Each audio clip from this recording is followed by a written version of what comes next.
तो guys, mentor Sunil, उपासना शुक्ला का सवाल है कि अगर बच्चों में over sadness, over anger, over happiness, यानी ये सारी चीजें ओवर हों, और उनको कैसे हम लोग मैनर्स सिखा सकते हैं, या कैसे उनको अगर बहुत ज्यादा गुस्सा करते हैं, बहुत ज्यादा परेशान हो जाते हैं, उदास हो जाते हैं, टेंशन थ्रो करने लगते हैं, या बहुत ज्यादा हंसने या खुश होने लगते हैं, तो इन सब चीजों में उनको कैसे बिहेवियर सिखाया जा सकता है, क्या किया जाए कि उनको हम लोग माइंड करें, कंट्रोल करें।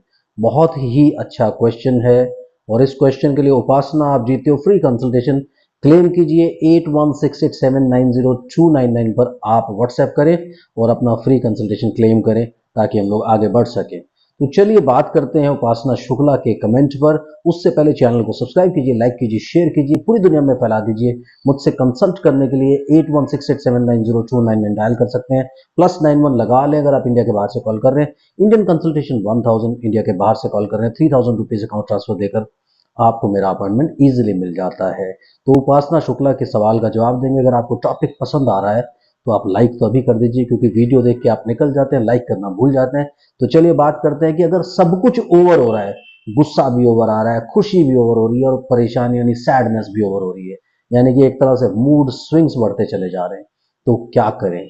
जब आप ऑटिस्टिक एडीएचडी बच्चों की बात करते हैं तो ये सारी की सारी चीजें हाइपर होती है। आप बात करते हैं एडीएचडी की, attention deficit hyper activity disorder, यानी हाइपर जो वर्ड है, आपने ओवर वर्ड यूज किया, टेक्निकली आप हाइपर वर्ड यूज करते हैं।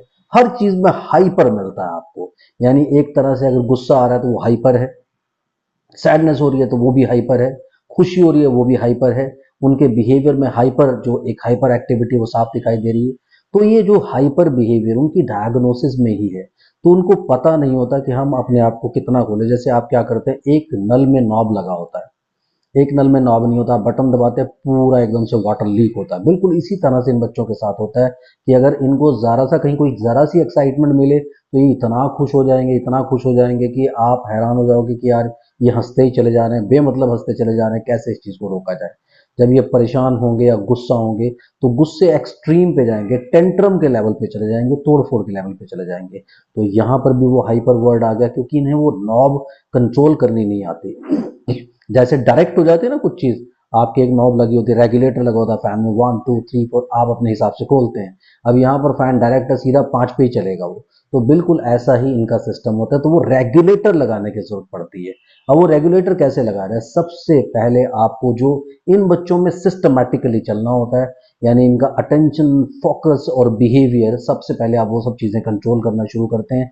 बाद में ये सब बातें आती हैं सोशलाइजेशन में, जब वो ज्यादा गुस्सा कहीं पे दिखाते हैं, ज्यादा हंस करके कहीं पे दिखाते हैं, ज्यादा मिक्सअप होकर, जैसे कुछ लोग बच्चे मिक्सअप होते हैं, कुछ बिल्कुल चढ़ने ही लगते हैं दूसरों पे। तो ये जो हाइपर बिहेवियर, इन सब चीजों को सेटल करने के लिए आपको स्टेप बाय स्टेप चलना पड़ेगा, स्टेप बाय स्टेप अपनी थेरेपी को देखना पड़ेगा। ये सारी चीजें ऑटोमेटिकली बच्चा एक नॉर्मल बच्चे की तरह लर्न कर लेता है, लेकिन पहले आप उसे उस लेवल का तो बनाइए कि वो चीजों को सुने, चीजों को समझे, चीजों पे अपने आप को कंट्रोल करे। तो वो सारी की सारी चीजें सिखाने के लिए आपको स्टेप बाय स्टेप थेरेपी करना पड़ेगा। आपके जो प्लान्स होंगे वो इस तरीके के प्लान्स होने चाहिए कि वो आपके बच्चे को रोक सके, पहले उसे रुकना सिखाए। जब उसे रुकना आ जाएगा तो ऑटोमेटिकली ये सारी की सारी चीजें आ जाएंगी। मुझे लगता है कि आपके सवाल का जवाब आपको मिल गया होगा। कुछ कंफ्यूजन है, ऑलरेडी आप फ्री कंसल्टेशन जीत चुके हैं, अपने सारे सवालों को तैयार रखिए, कंसल्टेशन में वो सारे सवाल पूछ लीजिए। आप लोग भी कमेंट जरूर कीजिए, हो सकता है आपका सवाल इतना ज्यादा पसंद आए, आप भी फ्री कंसल्टेशन जीते। Thank you very much. इससे पहले हैदर खान ने फ्री कंसल्टेशन जीता है, उनको भी मैं सजेस्ट करूंगा जल्दी से जल्दी क्लेम करें, व्हाट्सएप कर लें, पहले कॉल नहीं करें, सीधा व्हाट्सएप करें, व्हाट्सएप करके पूरी की पूरी कंडीशंस क्लियर कर लें, एंड देन आगे बढ़े, ताकि आप लोग इजीली अच्छे से कंसल्ट कर सके। डायरेक्ट कॉल थोड़ा सा मुश्किल होगा, पहले व्हाट्सएप कर लें। Thank you very much, bye bye.